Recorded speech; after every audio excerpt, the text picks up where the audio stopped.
It was a pleasant summer morning on Somerton Beach, Adelaide. The sun was shining and the waves gently rolled onto the shore.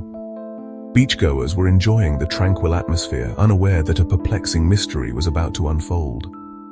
A young couple strolling along the beach noticed the man. They initially thought he was asleep. He looked peaceful, almost serene. As they got closer, they realized something was wrong. The man wasn't moving. They cautiously approached him, their unease growing with each step. The woman reached out and lightly touched the man's arm. It was cold and stiff. His eyes were open, staring blankly at the sky. A half-smoked cigarette rested on the ground, as if it had fallen there moments before. Panic surged through the couple.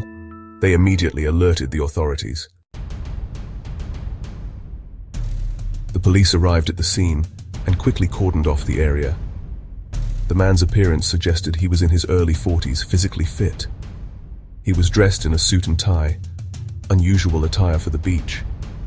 Even odder, all the labels on his clothing had been meticulously removed.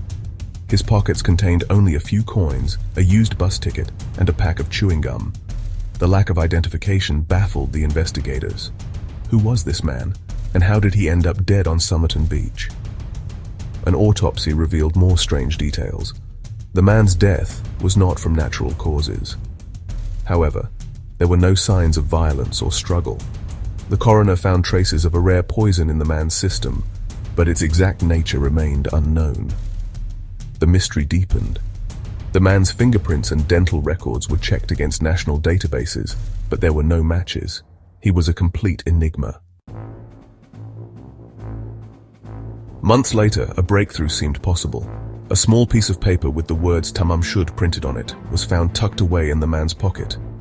This phrase, meaning finished or ended in Persian, was traced back to a rare copy of the Rubaiyat of Omar Khayyam. Police launched a nationwide search for the book from which the scrap had been torn. A man came forward, claiming to have found the book discarded in his car. On the back cover, faint indentations suggested a code had been written there. The code, once deciphered, led to a dead end. Speculation ran rampant. The Cold War was at its peak, and many believed the Somerton Man was a spy.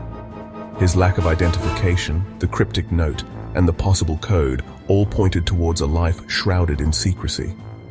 Theories ranged from him being a discarded lover to a victim of a Cold War assassination. For decades, the Somerton Man's identity remained an enigma. His case became one of Australia's most enduring mysteries. However, recent advancements in DNA technology offered new hope for answers. In 2022, scientists successfully extracted DNA from the Somerton Man's hair.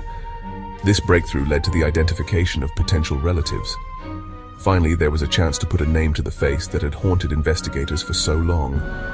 The DNA results pointed towards a man named Carl Webb. While this provided a possible name, it raised more questions than answers. Who was Carl Webb, and what was he doing in Adelaide? Was he really a spy, or was his death a tragic misunderstanding? The Somerton Man story, once lost to time, is slowly being pieced back together. Will we ever know the whole truth? For now, the mystery of the Somerton Man continues to captivate and intrigue. Despite decades of investigation, the mystery of the Somerton Man remains unsolved. Was he a man with secrets too dangerous to reveal, or was he simply in the wrong place at the wrong time?